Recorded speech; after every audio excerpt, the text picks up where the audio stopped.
The Aegis Redeemer. Sleek, stylish, the powerhouse of Medrunner Services security teams. A ship designed by the players, for the players. This short video is designed to get you familiar with the ship that you will use on deployments, in the air, getting you to the client. First up, the exterior of the ship. The Redeemer has two manned turrets situated at the top and bottom of the ship, often referred to as such. She has two further remote turrets at the front and rear of the ship. Points to note here is that the pilot slaves the front turret automatically, while the rear turret covers a major blind spot of the ship. More on this later.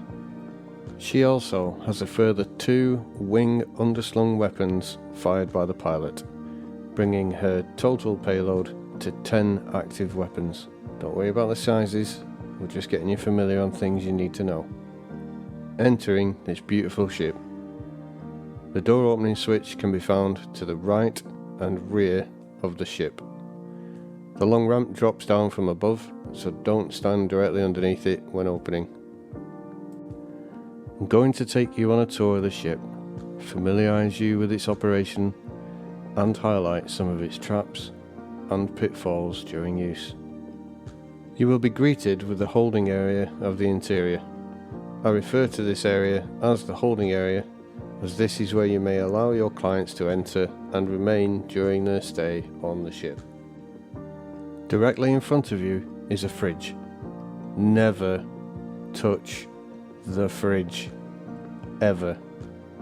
Its contents are not cargo snapped, and leaving the door of the fridge open can lead to its contents becoming lethal, bouncing around the inside of the ship like a Mars bar fired out of a railgun. Just leave it alone, you've been warned.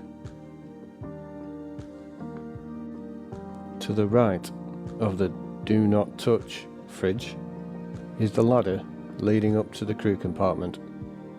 Going up here takes you to the operational deck of the ship. At the top of the ladder and in front of you is the weapon rack and crew seats, where you may remain safely seated in flight.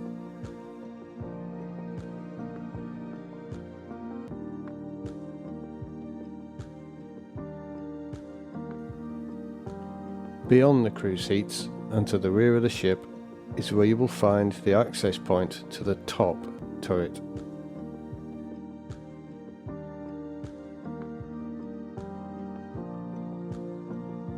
Clicking on the panel above your head starts a short animation where you will enter the turret. A point to note here is that you must have a helmet on when entering a turret, as they seem to lack atmosphere. Doing so in space can lead to suffocating to death and locking out the turret for future use with your cold, useless body. Leaving the turret and heading past the crew seating to the front of the ship,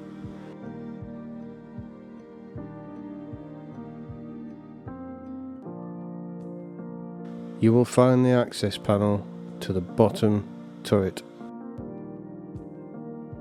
Again, clicking on this panel will gain you access to the lower turret.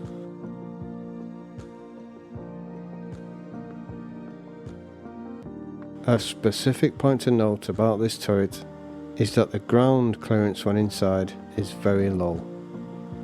It is advised not to enter this turret when the ship is grounded, and to leave the turret as instructed by the pilot before landing.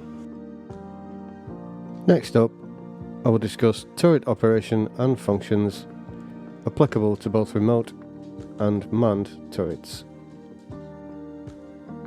To operate the manned turrets, you must first find the power switch by holding the F key and moving the mouse before the weapons will fire. If you want your cursor to move as freely as the mouse, then pressing the Q key will activate relative mode.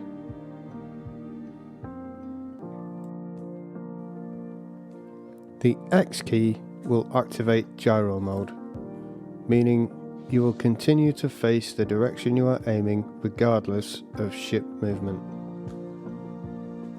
Here is an example of ship movement with gyro mode off. The B key activates staggered fire, meaning each weapon will fire sequentially. The T key targets in front of you, while the left shift key zooms in your view. Finally, the C key centers the turret. Holding the C key will keep the turret aligned for as long as the key is pressed. Another note when operating any of the turrets: do not ever power off the weapon systems, as this powers down the whole ship, leaving you falling from the sky like a 50-ton brick without shields. Your pilot may be slightly miffed if this happens. Just behind the pilot seat, there are two further seats to operate the remote turrets. The left seat controls the front remote turret and should never be operated, since the pilot gets automatic use of this.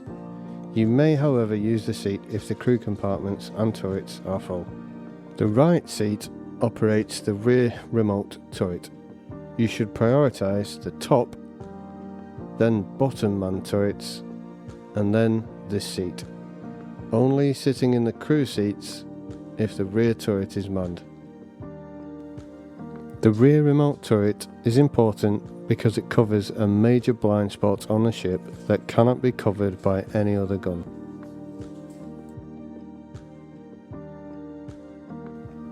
Light fighters sitting in this area can be devastatingly effective, but a rear gunner negates that advantage.